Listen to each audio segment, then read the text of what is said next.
যদি আমার education system কারিগরি শিক্ষার মাধ্যমে তৈরি করা সম্ভব হতো তাহলে আমার যুবশ্রেণী তো বেকার থাকার কথা না।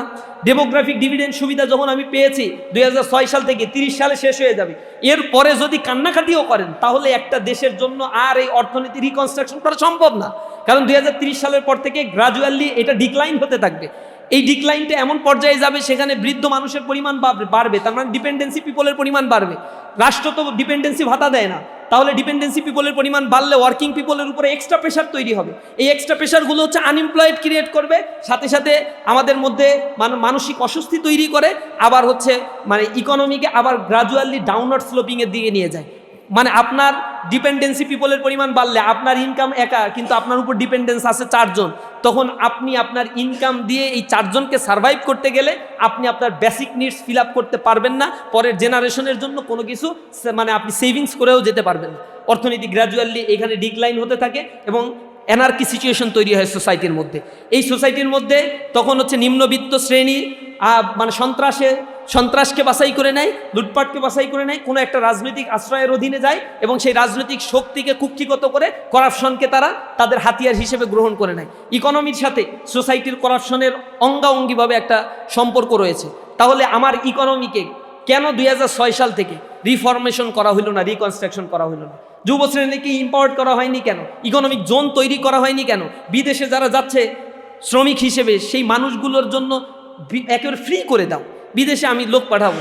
তাহলে আমার যদি বাংলাদেশ সরকার 100 কোটি টাকা যদি একটু বরাদ্দ রাখে যে বিদেশে যে শ্রমিকরা যায় তাদেরকে 100 কোটি টাকা এখানে দিলাম, যেতে যে খরচ হয় তার একটা অংশ বৃত্তি হিসেবে এই শ্রমিকদের দিব। আমার দেশের অর্থনীতি চালায় তো এরা, এই অর্থনীতি যেহেতু যা চালায় এরা, আমার দেশের অর্থনীতির বেসমেন্ট এদের উপরে দাঁড়িয়ে অর্থনীতি যখন বন্ধ করে দিয়েছিল রেমিটেন্স পাঠানো, জুলাই আন্দোলনে হাত পা ধরা শুরু হয়ে গেছিল না? 7 দিন রেমিটেন্স বন্ধ করে দিলে দেশের অবস্থা খারাপ হয়ে যাবে। কারণ 62% খাদ্যশস্য বিদেশ থেকে আমদানি করতে হয় রাইট নাও। আমাদের দেশের কল কবজা যা চলে সব বিদেশ থেকে আমদানি করতে হয়, আর এই আমদানি করতে গেলে ডলার দরকার। ডলার কোত্থেকে আসে? নিজের দেশের অর্থনীতি ফ্লো বাড়লেই ডলারের ফ্লো বাড়ে না।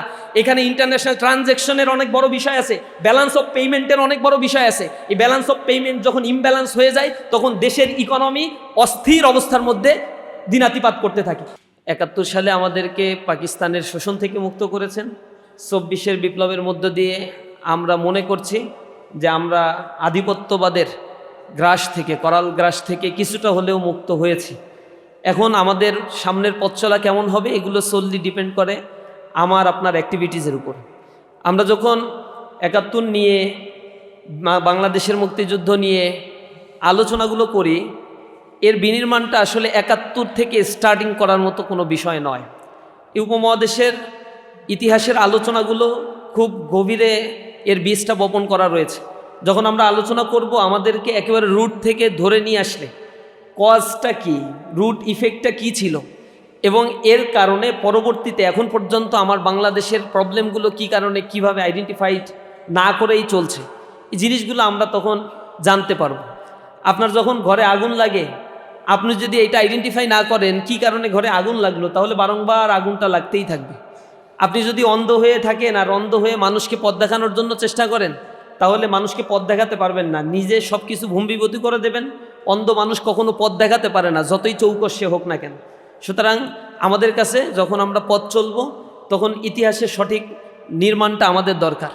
মুক্তিযুদ্ধ নিয়ে স্বাধীনতা পরবর্তী যে ইতিহাসগুলো লেখা হয়েছে, এই ইতিহাসের একটা বড় অংশ মিথ্যা বয়ান দিয়ে লেখা হয়েছে। তৎকালীন সময়ে যারা মুক্তিযুদ্ধের ইতিহাসগুলো লিখেছে, আমাদের প্রশ্ন জাগে এখন, স্বাধীনতার পরপরই যারা ক্ষমতায় ছিল তারা কি কারণে তৎকালীন সময় মুক্তিযুদ্ধে যারা শহীদ হয়েছিল তাদের তালিকাগুলো নির্ণয় করে নাই, তালিকা লেখে নাই কেন, তাদের অনার করা হয় নাই কেন, কি কারণে এক এক রিজিমে এসে এক একটা নতুন নতুন মুক্তিযোদ্ধার তালিকা রিফরমেশন করা হয়েছে, কি কারণে শহীদদের মর্যাদা যথাযথভাবে এখানে দেয়া হয় নাই, এটার নিয়ে একটা হিডেন পলিটিক্সও করা হয়েছে। এবং দীর্ঘ সময় ধরে এটিকে জিইয়ে রেখে অর্থনৈতিক বন্দোবস্ত নিজেদের পকেটের মধ্যে করে জাতির মধ্যে একটা বিভাজনের রাজনীতি করা হয়েছে। এটা খুবই সূক্ষ্ম একটা পলিটিসাইজ একটা পলিসি, ব্রিটেনের একটা পলিসি। যখন এই অঞ্চলে তারা 1700 শতাব্দীর শুরুর দিকে বাণিজ্য করার অনুমতি লাভ করেছিল, কাশিম বাজারে প্রথম তারা কুটির স্থাপন করে তারা ইঙ্গো হিন্দু মৈত্রী তৈরি করেছিল। তারা কাশিম বাজারে বাণিজ্য করার অনুমতি পেয়ে মুসলমান শাসক গোষ্ঠী থাকার পরেও একজন মুসলমানদেরকেও তারা চাকরিতে নিত না। যা চাকরিতে নিত সব হিন্দুদেরকে চাকরিতে পদায়ন করত। তারা বুঝতো যে এখানে মেজরিটি পার্সেন্ট হিন্দু, এবং দীর্ঘ 550 বছরের ইতিহাস, সুলতানি আমল, এই ইতিহাসগুলো বিশ্লেষণ করে দেখেছে হিন্দু এবং মুসলমান সাম্প্রতিক মানে সম্প্রীতির সাথে, সাম্প্রদায়িক সম্প্রীতির সাথে যারা জীবনযাপন করছে, বসবাস করছে, এই সাম্প্রদায়িক সম্প্রীতিটা যদি বজায় থাকে তাহলে এইখানে তাদের ইকোনমিক হাব তৈরি করা যাবে না। বিশাল মাত্রায় করাপশন করে এইখান থেকে যে অর্থ সম্পদ লুটপাট করার জিনিস সেটা করতে পারবে না। এর আগের ব্রিটিশরা আগমনের পূর্বে, ব্রিটিশদের আগমনের পূর্বে তো এখানে অনেকেই এসেছিল। আপনারা ওলন্দাজদের কথা জানেন, ডাচদের কথা জানেন। তারপরে এদের আগমনের ঘটনাটা ছিল, এখানে আসছে, মশলা নিয়ে চলে গেছে, বাণিজ্য নিয়ে চলে গেছে, লুটপাট করছে, এইগুলো ছিল তাদের হিস্ট্রি। আপনারা সত্যেন সেনের লেখা অনেকগুলো বই আছে, বইগুলো পড়ে দেখবেন। মশলার যুদ্ধ নামে তিনি একটা বইয়ে খুব গল্প মতো করে ইতিহাসগুলোকে তুলে ধরার চেষ্টা করছেন, কিভাবে এই বেনিয়ারা আসছে, এসে এইখান থেকে সম্পদ লুটপাট করে নিয়ে গেছে। কিন্তু ব্রিটিশরা চিন্তা করছে এইখানে থেকেই সব কিছুকে কীভাবে লুটপাট করা যায়, এবং শুরুতেই তারা কার্যকরভাবে উদ্যোগ যেটা গ্রহণ করেছিল, ক্ষমতায়ন 47-এর আগে 190 বছর ধরে এখানে লুটপাটের একটা স্বর্গরাজ্যে পরিণত করেছিল। প্রথমত শক্তিশালী স্টেটগুলোকে ধ্বংস করেছে। ঢাকা মুর্শিদাবাদ নগরীকে তারা ধ্বংস করেছে। ঢাকা মুর্শিদাবাদ নগরী তখন সমৃদ্ধের নগরী ছিল, সেখানে স্বাধীন সুলতানি আমলে এগুলো রাজধানী ছিল। শত শত বছর ধরে এই রাজধানী থাকার কারণে এই অঞ্চল অর্থনৈতিকভাবে সমৃদ্ধির চূড়ায় আরোহণ করেছিল। সেখান থেকে ব্রিটিশরা ক্ষমতায়ন হওয়ার পরে তারা কলকাতা নগরী গড়ে তুলেছিল, আর এখান থেকে সকল সম্পদ লুটপাট করে কলকাতায় দাদাবাবুদের সহায়তায় তারা সেখানে তাদের বিশাল সাম্রাজ্য গড়ে তুলেছে। কারণ কলকাতা বন্দরের পাশ থেকে সরাসরি ব্রিটেনের দিকে যাত্রা করা যায়, যাওয়া যায়, এ কারণে তাদের জন্য কলকাতা নগরী গড়ে তোলাটা ইম্পর্টেন্ট ছিল।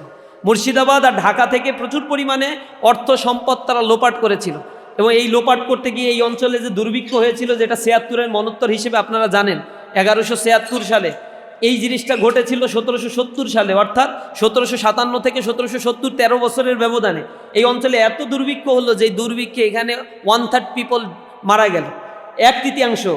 ব্রিটিশ নথিপত্রে বলা হয়েছে 1,55,00,000 মানুষ, কিন্তু বেসরকারি হিসেবে তো এটা 2 কোটির উপরে। খাদ্যের অভাবে কৃত্রিম খাদ্য সংকট তৈরি করা হয়েছিল 1769 সালে। সেখানে এই অঞ্চলে উৎপাদিত সকল ফসলগুলো কিনে নেওয়া হতো, হয়ে এগুলো কয়েক গুণ দামে আবার এই জনগণের কাছেই যখন বিক্রি করা হয়েছিল, জনগণ এগুলো ক্রয় ক্ষমতা মধ্যে ছিল না, তাদের সাধ্য ছিল না, এগুলো ক্রয় করতে গিয়ে তাদের অর্থ, স্থাবর সম্পত্তিগুলো সব কিছু তারা বিলিয়ে দিয়েছে। তাদের টার্গেটটা ছিল এই অঞ্চলে মুসলমানদেরকে দেউলিয়া করে ফেলা। এই টার্গেট নিয়ে তারা এগিয়েছিল। মুসলমানদের হাতে যত সম্পত্তি ছিল এইগুলো তারা কিভাবে নিবে তার একটা পলিসি হিসেবে এটা গ্রহণ করেছিল। এর পরবর্তীতে এই 76-এর মনোত্তরের পরেই এখানে চিরস্থায়ী বন্দোবস্ত করা হয়েছে, সূর্যাস্ত আইন করা হয়েছে। এই সূর্যাস্ত আইন চিরস্থায়ী বন্দোবস্তের মধ্য দিয়ে একেবারে সূর্য ডোবার আগে জমিদারি যদি খাজনা পরিশোধ জমিদাররা না করতে পারে, তার স্থাবর সম্পত্তি তো নিবেই, সাথে তার সুন্দরী স্ত্রী আর কন্যা যদি থাকে এদেরকে ওনারশিপে নিয়ে নেবে। এগুলো যখন চর্চায় শুরু হলো, মুসলমান তার অস্তিত্ব রক্ষার জন্য, নিজের আত্মসম্মান মান মর্যাদা রক্ষার জন্য এখান থেকে পালায় চলে গেছে, সম্পত্তি ফেলে গেছে, আর এগুলো স্থায়ীভাবে লিখে হিন্দুদেরকে এগুলোর জমিদারি, দেওয়ানি এগুলো তাদেরকে দিয়ে দেওয়া হয়েছে। এভাবে একটা শিফটিং তারা করেছে। মুসলমানদেরকে ধ্বংস করার জন্য, কালচারালি এদেরকে ধ্বংস করে দেওয়ার জন্য নানা ধরনের ন্যারেটিভ তারা তৈরি করেছে। এখানে মুসলমান যখন শুরুতেই বুঝেছিল ব্রিটিশদের এই কূটকৌশল, তখন সর্বপ্রথম মুসলমানদের পক্ষ থেকেই কিন্তু বিদ্রোহ এই উপমহাদেশে, টোটাল ভারতবর্ষেই প্রথম বিদ্রোহ শুরু হয় মুসলমানদের হাতে।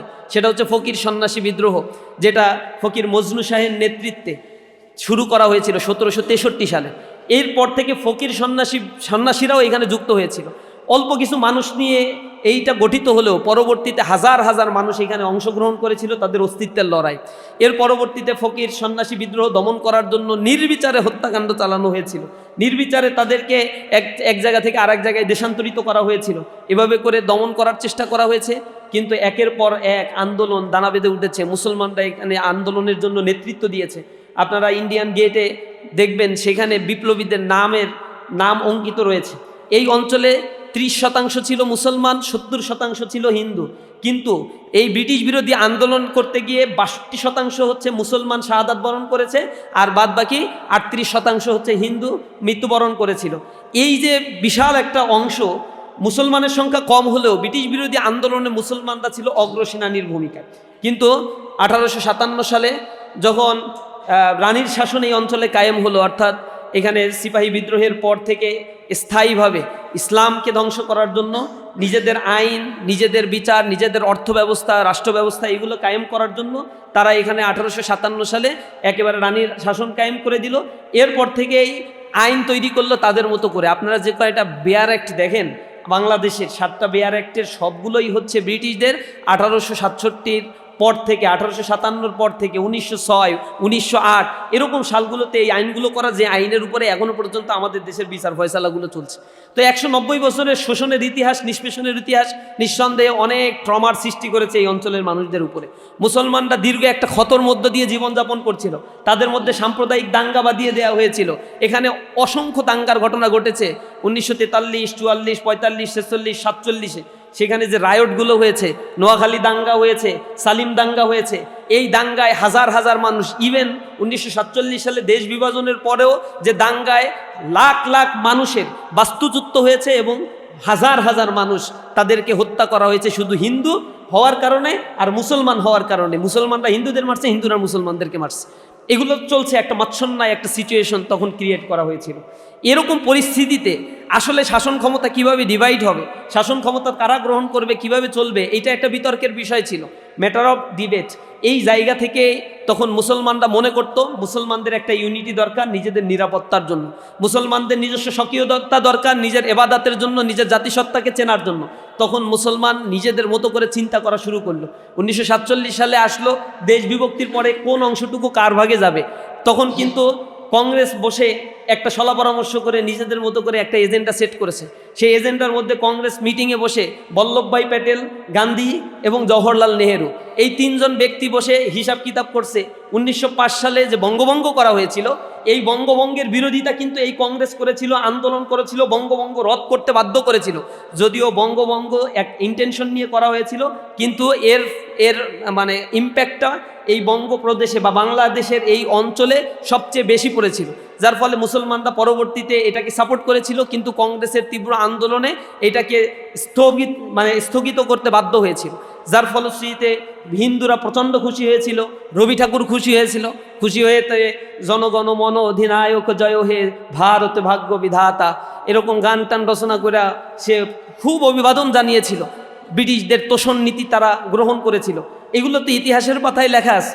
তখন তারা বলেছিল যে বঙ্গভঙ্গের যে সীমানাগুলো একেবারেই টানা হয়েছে, বিহার, উড়িষ্যা, ত্রিপুরা, তারপরে হচ্ছে পশ্চিমবঙ্গের একটা অংশ, এই অংশ নিয়ে যে বঙ্গভঙ্গের সীমানাটা ছিল এই সীমানাই ঠিক থাকবে। তারা বলেছিল, বল্লভভাই প্যাটেল, গান্ধী আর জওহরলাল নেহেরু তারা বসে একসাথে বলেছিল যে আমাদের অবস্থানটা হচ্ছে বাংলাদেশ বঙ্গভঙ্গের আদলে যে অংশটুকু নিয়ে বঙ্গভঙ্গের সীমানা নির্ধারণ করা হয়েছিল সেই সীমানাই থাকবে, কিন্তু ভারতীয় জাতীয়তাবাদের ভিত্তিতে বঙ্গভঙ্গের আদলে ওই সীমানাটাই ভারতের অধীনস্থ একটা প্রদেশ হয়ে সেটা থাকবে। অর্থাৎ ভারতের অধীনস্থ একটা প্রদেশ থাকবে, কিন্তু সীমানাটা দেব বঙ্গভঙ্গের মতো করে। এইটার জন্য তারা আন্দোলন শুরু করছে। তখন বাঙালি মুসলমানদের মধ্য থেকে, বাংলাদেশের মুসলমান, এই অঞ্চলের মুসলমানদের মধ্য থেকে বক্তব্য আসছে যে আমরা ঠিক আছে, তোমরা আমাদের যে অংশটুকু দিতে চাও এটা দাও আমাদেরকে, দিয়ে আমাদেরকে স্বাধীন করে দাও।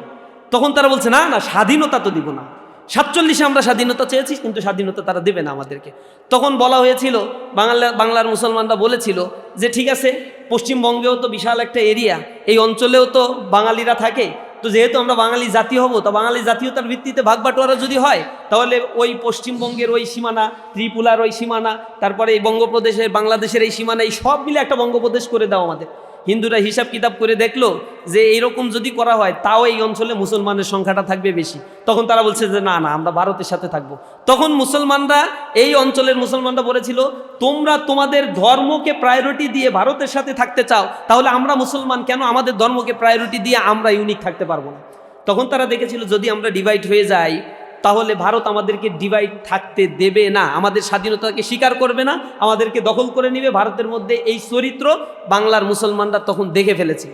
কারণ তার 1 বছর, ইমিডিয়েট 1 বছর পরে 1948 সালে হায়দ্রাবাদ নগরী দখল করে নিয়েছিল। হায়দ্রাবাদ নগরী বাংলার চাইতে বড় এরিয়া ছিল, 82,000 বর্গ মাইলের একটা বিশাল সীমানা ছিল হায়দ্রাবাদ নগরী। সেই হায়দ্রাবাদ নগরী তারা দখল করেছিল 1 বছরের ব্যবধানে। সেখানে কেউ প্রতিবাদ করে নাই, জাতিসংঘ সেখানে ভূমিকা রাখে নাই। সেনা সমাবেশ ঘটিয়ে সাম্প্রদায়িক দাঙ্গা বাঁধিয়ে সাম্প্রদায়িক সম্প্রীতির ওই হায়দ্রাবাদ নগরী, যেটা ব্রিটিশ শাসনের আমলেও এখানে মানে নিজামুল মুলকরা এখানে শাসন করত, ব্রিটিশদের কর দিত, ট্যাক্স দিত, কিন্তু নিজস্ব শাসন ব্যবস্থা ছিল। সেই শাসন ব্যবস্থাকে ভেঙে দিয়ে এই হায়দ্রাবাদ নগরী দখল করে নিল। এরপরে তারা এটাকে ভেঙে চুরে 3টা প্রদেশে খান খান করে দিল। এটা হচ্ছে তাদের স্বাধীনতাকে তারা অস্বীকার করলো। সেখানে হত্যাযজ্ঞ তারা চালালো 1 বছরের ব্যবধানে।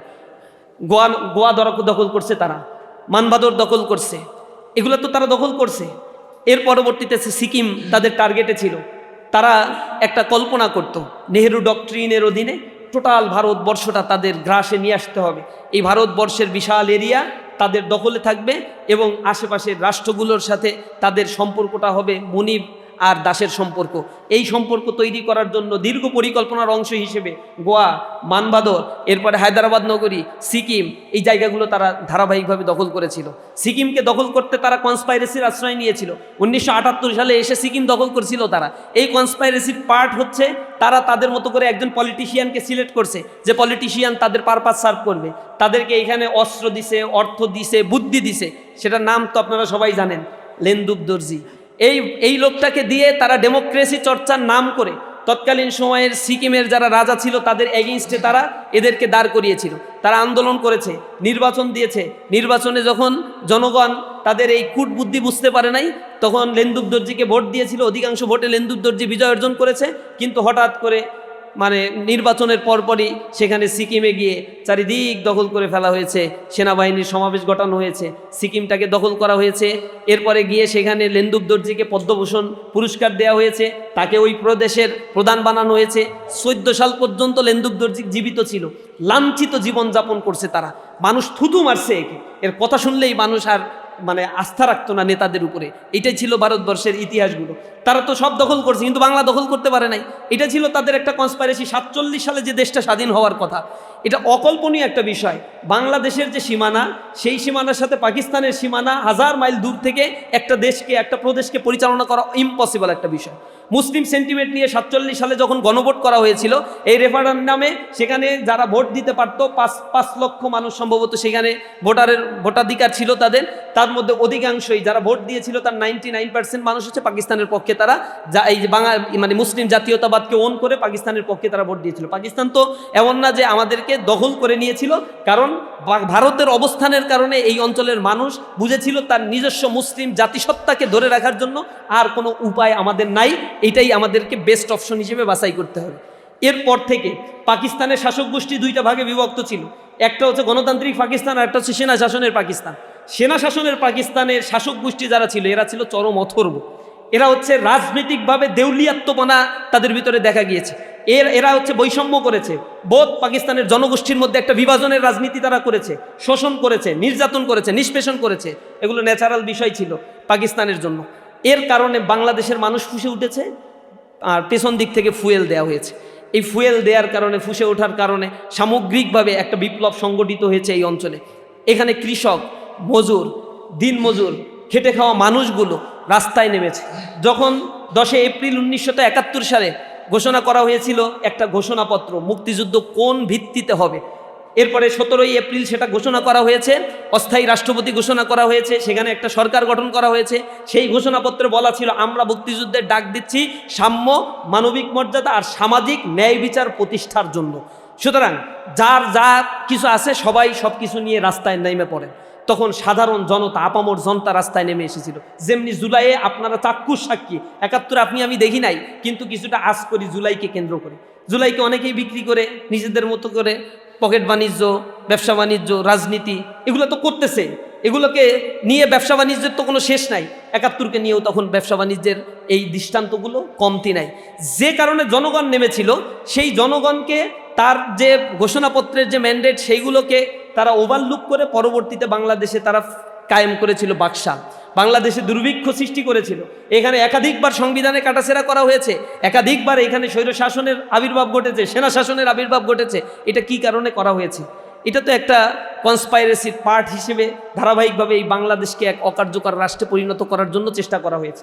এরপরেই স্বাধীনতার পরে সঠিক মুক্তিযুদ্ধের ইতিহাস, স্বাধীনতা যুদ্ধের ইতিহাসগুলো কেন সঠিকভাবে লেখা হয়নি, কেন শহীদদের সংখ্যাগুলো নিয়ে এখনও তর্ক বিতর্কের জন্ম হচ্ছে, কেন এই ইতিহাস লেখার ক্ষেত্রে গোজামিলের আশ্রয় নেওয়া হয়েছিল, কি কারণে এই ন্যারেটিভকে নিয়ে এসে এই দেশের জনগোষ্ঠীর মধ্যে বিভাজনের রাজনীতি তৈরি করা হয়েছে। এই বিভাজনের রাজনীতির স্পষ্ট একটা কারণটা হচ্ছে রাজনৈতিকভাবে বিভাজন তৈরি করে অর্থনৈতিক ফায়দা হাসিলের নগ্ন পায় তারা। যখন আপনার সামনে একটা প্রক্রিয়া, একটা চিত্র নিয়ে আসবে, এই দেখো এ হচ্ছে আমার এনিমি, এ হচ্ছে শত্রু, এ হচ্ছে গাদ্দার, এই হচ্ছে এই, আপনাকে এইটা নিয়ে মিডিয়া দিয়ে ব্যস্ত রাখতেছে আর কোটি কোটি টাকা লোপাট করে নিয়ে চলে যাচ্ছে। এটা ব্রিটিশদের পলিসি ছিল। এই পলিসির ধারাবাহিকতায় বাংলাদেশ স্বাধীন হওয়ার পরেও দেশটাকে পিছিয়ে দেওয়ার জন্য এই কনস্পাইরেসিগুলো ধারাবাহিকভাবে করা হয়েছে, যার ফলশ্রুতিতে আপনি এখন এসে এই যে 2025 সালে এসে যদি আমার শুনতে হয় যে বাংলাদেশের 33% they are living below the poverty line, 6,44,00,000 মানুষ সরকারি হিসেবে এখন দারিদ্র সীমার নিচে বসবাস করে, এইটা তো একটা শেমফুল একটা কাজ। এরপরে আমার যদি এখনও শুনতে হয় যে এই বাংলাদেশে এখনও পর্যন্ত যুব শ্রেণীর মধ্যে সরকারি হিসেবে অনুযায়ী 27,04,000 বেকার রয়েছে, বেসরকারি হিসাব বলে 40 লাখের মতো বাংলাদেশে শিক্ষিত বেকার রয়েছে, কেন? বাংলাদেশে ঝরে পড়ে যাচ্ছে, লেখাপড়া করতে পারছে না, তাদের বন্দোবস্ত নাই। এই মানুষগুলোর, খেটে খাওয়া মানুষগুলো, তাদের দেখার মতো কেউ নাই। পুঁজিপত্তি অর্থনৈতিক ব্যবস্থা, রাজনীতিবিদদের ফুলিয়ে ফাঁপিয়ে অর্থনৈতিক মাফিয়া যারা, তাদেরকে মনস্টারে রূপান্তর করে দিচ্ছে, ডিপ স্টেট তৈরি হয়ে যাচ্ছে। তারা তাদের মতো করে রাজনীতিকে নিয়ন্ত্রণ করছে, অর্থনীতিকে নিয়ন্ত্রণ করছে। জনগণের কাছে এগুলো বোঝার কোনো কায়দা নেই। যারা ক্ষমতায় থাকে তারা এগুলো বুঝতে দেয় না কাউকে। আওয়ামী লীগ ক্ষমতায় থাকছে, কখনো বুঝতে পারছেন $234 বিলিয়ন তারা পাচার করছে? কখনো বুঝতে পারছেন বাংলাদেশের ব্যাংকিং খাত থেকে যে পরিমাণে ঋণ খেলাপি করা হয়েছে, সেই ঋণ খেলাপির পরিমাণ হচ্ছে 6,22,00,000, মানে 6,22,000 কোটি টাকা। এটা হচ্ছে শুধু ঋণ খেলাপি। এই ঋণ খেলাপির তথ্য যখন বাংলাদেশ ব্যাংক প্রকাশ করেছে, আমি অন্তত 1 বছর আগে বলছি বাংলাদেশের লিগাল ঋণ খেলাপির পরিমাণ সরকার যেটা দেখায় তার চাইতে বহুগুণ বেশি। সরকার এতদিন দেখাতো শুভঙ্করের ফাঁকি দিয়ে 4 লক্ষ কোটি টাকা হচ্ছে ঋণ খেলাপি। বারংবার আমি বলেছি এই ঋণ খেলাপির পরিমাণ হচ্ছে প্রায় 7 লক্ষ কোটি টাকার কাছাকাছি, যেটা একটা বাংলাদেশের বাজেটের সমান। এগুলো কেন প্রকাশ করে না? ঋণ খেলাপি রিশিডিউলিং করা হয়। 3 মাস যদি ঋণের টাকা নিয়েছেন, 3 মাস পরে পরিশোধ করতে না পারলে, নির্ধারিত সময় থেকে 3 মাসের মধ্যে ঋণ পরিশোধ করতে না পারলে এটা ঋণ খেলাপি হয়। কিন্তু এটা রিশিডিউল করে 1 বছর 1.5 বছর করে বাদায়, এরপরে দেখায় যে ঋণ খেলাপির পরিমাণ কম আছে। দেখাচ্ছে না এটা তো সার্কেল আছে, কিন্তু অটোমেটিক্যালি এটা IMF এর হিসাব মতো ঋণ খেলাপি হয়ে গেছে। যখন এই ঋণ খেলাপির তথ্যটা জাতির সামনে আসছে, তখন বাংলাদেশের ব্যাংকিং সেক্টরে যে পয়সাগুলো আমানত ছিল, মানুষ এখন সংখ্যাগ্রস্ত হয়ে পড়েছে। এখানে মানুষ এখন ব্যাংকিং খাতগুলো এখন ইনভেস্ট করছে না, বেসরকারি খাতগুলো স্থবির হয়ে আছে, জনজীবন প্রচণ্ড পরিমাণে চাপের মধ্যে পড়ছে। শেয়ার মার্কেটের অবস্থা খারাপ, স্টক মার্কেটের অবস্থা খারাপ, স্বাভাবিক অর্থনীতির মাইক্রোফ্লোটা নষ্ট হয়ে গিয়েছে, ম্যাক্রোফ্লো নষ্ট হয়ে গিয়েছে, খানা একটা অবস্থা। অর্থনীতির বাবলটা 5% মানুষের কাছে জিম্মি হয়ে আছে। 5% মানুষের কাছে যে সম্পদ আছে সেটা হচ্ছে টোটাল বাংলাদেশের অ্যাসেটের মোর দ্যান 80%। 5% মানুষ এটাকে গ্রাস করে নিয়েছে। এটা তো আমার দেশের চিত্র হওয়ার কথা না। সাম্য যদি প্রতিষ্ঠিত হতো তাহলে এরকম তো হওয়ার কথা ছিল না। মানবিক মর্যাদা যদি সুপ্রতিষ্ঠিত হতো তাহলে নির্বিচারে মানুষদেরকে হত্যা করা হতো না। হত্যা করার পরে অপরাধী এখনো পর্যন্ত খুঁজে পাওয়া যাচ্ছে না, দেশের বাইরে নাকি চলে যায়, রাষ্ট্র কোনো ব্যবস্থাই নিতে পারছে না। তাহলে এইখানে মানুষের মর্যাদাটা কোথায়? সামাজিক ন্যায় বিচার কি আদতেও প্রতিষ্ঠা হয়েছে? এখানে রাজনৈতিক বিবেচনায় নেতাকর্মীকে ছেড়ে দেওয়া হচ্ছে, রাজনৈতিক বিবেচনায় সন্ত্রাসীদেরকে জামিন দেওয়া হয়, রাজনৈতিক বিবেচনায় সকল কার্যক্রম যখন পরিচালনা করা হয়, তার মানেই হচ্ছে স্বাধীনতার ঘোষণাপত্রে যে কথাগুলো ছিল 54 বছর পরে এসেও সেই ঘোষণাপত্র যথাযথ বাস্তবায়ন হয় নাই বিদায় এখনো পর্যন্ত জুলাইয়ের বিপ্লবীদেরকে রাস্তায় নামতে হয়, জীবন দিতে হয় এবং তাদেরকে বলতে হয় যে আমরা দ্বিতীয় স্বাধীনতার জন্য লড়াই করে যাচ্ছি, দ্বিতীয় স্বাধীনতা এনেছি, এখন বাংলাদেশ বিনির্মাণ আমরা করব। এগুলো কেন বলতে হচ্ছে সামষ্টিক অবস্থা চিত্রে বাংলাদেশের এই সিনারিওটা দেখার পরে এই জায়গায় আমাদেরকে ঐক্যমত হওয়া দরকার, চিন্তা করা দরকার একটা জাতি আসলে কিভাবে এগিয়ে যায়। এইটা যদি আমরা মাথার ভিতরে না আনতে পারি তাহলে কখনোই এই কনসেপশনটা আমাদের মধ্যে গ্রো আপ করবে না। একটা জাতি কখনো তার মানে ব্যাক হিস্ট্রি নিয়ে বিভাজনের রাজনীতি করে ট্যাগিং দিয়ে ফ্রেমিং দিয়ে আলাদা করে একটা জাতি কখনোই অগ্রসর হতে পারে না। জাতিকে তার সঠিক ইতিহাস চর্চা করতে হয়, জাতিকে তার ভবিষ্যৎ বিনির্মাণের জন্য স্বপ্নকল্প অঙ্কন করতে হয়। আমি মালয়েশিয়া, চায়না এই জায়গাগুলোতে গিয়েছি, পৃথিবীর অনেক দেশের মানুষের সাথে আমার সরাসরি কথা হয়েছে ডেভেলপমেন্ট ওয়ার্ক তারা কিভাবে করে, অনেক এম্বাসির সাথে তাদের ডেভেলপমেন্টগুলো কিভাবে হয়েছে, সেই জিনিসগুলো নিয়ে যখন আমি কথা বলেছি আমি অবাক হয়েছি। একই অবস্থা ছিল তো জার্মানিতে নাৎসি বাহিনী যে ঘটনাগুলো ঘটিয়েছে, প্রথম বিশ্বযুদ্ধ, দ্বিতীয় বিশ্বযুদ্ধে তারা যেভাবে মানুষকে হত্যা করেছে, নিজেরা বিপর্যস্ত হয়েছে, তাদের দেশকে বিপর্যস্ত করেছে। জার্মানিতে এরকম ছিল না। যখন জার্মানির প্রথম চ্যান্সেলর ছিল বিসমার্কের নেতৃত্বে শততা বিভক্ত জার্মানি, তখন তো তারা অর্থনৈতিকভাবে শক্তিশালী একটা জার্মানিতে রূপান্তর হয়েছিল 19 শতকের একেবারেই গোড়ার দিকে। কিন্তু সেই জার্মানিটা অর্থনৈতিকভাবে ভঙ্গুর করে দেওয়া হয়েছে তাদের উচ্চাভিলাষিতার কারণে। দেখেছে সবাই কলোনি স্থাপন করে, আমারও কলোনি স্থাপন করতে হবে। বিসমার্কের কথা না শুনে তখন জার্মানির যিনি রাজা ছিলেন তার নেতৃত্বে যে হত্যাযজ্ঞ বা বিশ্বযুদ্ধ চালানোর যে পায়তারা বা যে পরিকল্পনা তারা করেছিল, জার্মানি প্রথম বিশ্বযুদ্ধে ক্ষতিগ্রস্ত হয়েছে, মাথা উঁচু করে দাঁড়িয়েছে। দ্বিতীয় বিশ্বযুদ্ধে মারাত্মক লেভেলের ক্ষতিগ্রস্ত হয়েছে, এরপরে জার্মানি আবার মাথা উঁচু করে দাঁড়িয়েছে, কারণ তার অ্যাম্বিশন আছে, সে ভবিষ্যৎ নিয়ে ভাবে। জাপানের অবস্থা কি ছিল দ্বিতীয় বিশ্বযুদ্ধে? পারমাণবিক অস্ত্র মেরে তো তার অবস্থা একবার ভঙ্গুর করে ফেলা হয়েছিল। অল্প কিছু দিনের ব্যবধানে সেই জাপান অর্থনৈতিক দিক থেকে আজ পৃথিবীতে নেতৃত্ব দান করছে। সিঙ্গাপুরের কাছে যান, তাইওয়ানের কাছে যান, মালয়েশিয়ার কাছে যান, হংকংয়ের কাছে যান, এই দেশগুলো, ল্যাটিন আমেরিকার দেশগুলো, বাল্টিক অঞ্চলের দেশগুলো কী কারণে সমৃদ্ধির চূড়ায় আরোহণ করছে? কারণ তার জাতিকে সে সামনের দিকের সুশাসন শিখিয়েছে, সামনের অর্থনৈতিক বন্দোবস্ত শিখিয়েছে, জনগোষ্ঠীকে ইম্পাওয়ার্ড করেছে তারা। এই এম্পাওয়ারমেন্টের জায়গা থেকে আমাদেরকে এখন ভাবতে হবে যে আমার জাতি আসলে কোথায় আমাকে শুভঙ্করের ফাঁকি দিচ্ছে, আমার লিডারশিপ কোথায় আমাকে শুভঙ্করের ফাঁকি দিচ্ছে। কি ঘুম পাড়ানির মাসি পিসি বলে আমাদেরকে ঘুম পাড়িয়ে রেখে নিজেদের অর্থনৈতিক বন্দোবস্ত তারা করতে চাচ্ছে, আর রাজনৈতিক বয়ানের মধ্য দিয়ে অর্থনৈতিক ফায়দা হাসিলের কূট কৌশল এই বাংলাদেশের দীর্ঘ 54 বছরের একটা বস্তা পচা কৌশলের অংশ হিসেবেই তারা এই কাজগুলো করছে। এখন আমাদেরকে এইগুলো বিবেচনা নেওয়ার সময়। এবং আমি বোধ করি বর্তমান তরুণ প্রজন্ম এই ব্যাপারে অ্যালার্ট হয়েছে, সতর্ক হয়েছে, তাদের অধিকারগুলো তারা মানে এই স্বীকৃতিগুলো বুঝে নেওয়ার জন্য যথেষ্ট সচেতন তারা হয়েছে। চোখে চোখ রেখে এখন কথা বলতে পারে, তারা এখন বুঝতে পারে তার অধিকারগুলো কি, এবং অধিকার নিয়ে কেউ ছিনিমিনে খেললে তার বিরুদ্ধে তারা অবস্থান নেয়, তাদের রায় তারা জানিয়ে দেয়। এই জন্য আমাদেরকে নিজ নিজ জায়গা থেকে এখন বোঝা উচিত আমাদের আসলে ক্রাইসিসটা এখন কোথায়। প্রথম ক্রাইসিসটা এই দেশের জন্য corruption. This is highly related with economic policy. Corruption যদি দূর করা না যায় তাহলে এই বাংলাদেশের মানুষ কোনো দিন স্বস্তি পাবে না, সম্পদের ডিসেন্ট্রালাইজ হবে না, পোলারাইজেশন হবে না। এই যে করাপশনের মাত্রা এমন, টিআইবি রিপোর্ট বলছে 2024 সালে যাদের উপরে হাউসহোল্ডের উপরে গবেষণা করা হয়েছে সেখানে 70% হাউসহোল্ড রেসপন্স করেছে যে তারা কোনো না কোনোভাবে সেবা খাতে সেবা নিতে গিয়ে, সরকারি সেবা নিতে গিয়ে করাপশনের শিকার হয়েছে তারা। এরপরে দ্বিতীয় হচ্ছে চিকিৎসা ক্ষেত্র। তারা যখন সেবা নিতে যাচ্ছে সেখানে চিকিৎসা ক্ষেত্রে সরকারি চিকিৎসা যারা নিচ্ছে তাদের 60% রেসপন্স করছে যে আমরা সরকারি সেবা নিতে গিয়ে ঘুষ দিতে হচ্ছে, টাকা দিয়ে আমার সরকারি সেবা নিতে হচ্ছে। সরকারি হসপিটালগুলোতে গেলে মনে হয় যে এতিমখানা একেবারে পড়ে আছে, বাংলাদেশের প্রচলিত এতিমখানার মতো, কোনো মান নাই, মর্যাদা নাই, মানবিকতা নাই, পড়ে আছে, তার সেবার মান নাই। হাসপাতালে গেলে হাইজিন মেনটেন করা হয় না, মানুষ অসুস্থ হয়ে শেষ হয়ে যাচ্ছে। অথচ জনগণের এটা কিন্তু একটা বেসিক নিডস। আমি এদেশের জনগণ, আমাকে সংবিধান স্বীকৃতি দিচ্ছে, আমার বেসিক নিডস হচ্ছে খাদ্য, বস্ত্র, বাসস্থান, শিক্ষা, চিকিৎসা। আমার এই জিনিসগুলো এই রাষ্ট্র এনশিওর করতে পারে নাই 54 বছর পরে এসেও। কেন স্বাস্থ্যের নিশ্চয়তা আমাকে দেয়া হচ্ছে না? কি কারণে এখন এইখানে একটা সিন্ডিকেট তৈরি করে রাখা হয়েছে? বেসরকারি হসপিটালগুলোর রমরমা ব্যবসাগুলো কারা তৈরি করে রাখছে? কি কারণে সরকারি হসপিটালগুলোকে ইনভেস্টমেন্ট করে সেখানে সার্ভেলেন্সের আওতায় নিয়ে আসা হচ্ছে না? কি কারণে এইগুলোকে দিয়ে কোটি কোটি টাকা দুর্নীতির একটা আখড়ায় পরিণত করা হচ্ছে?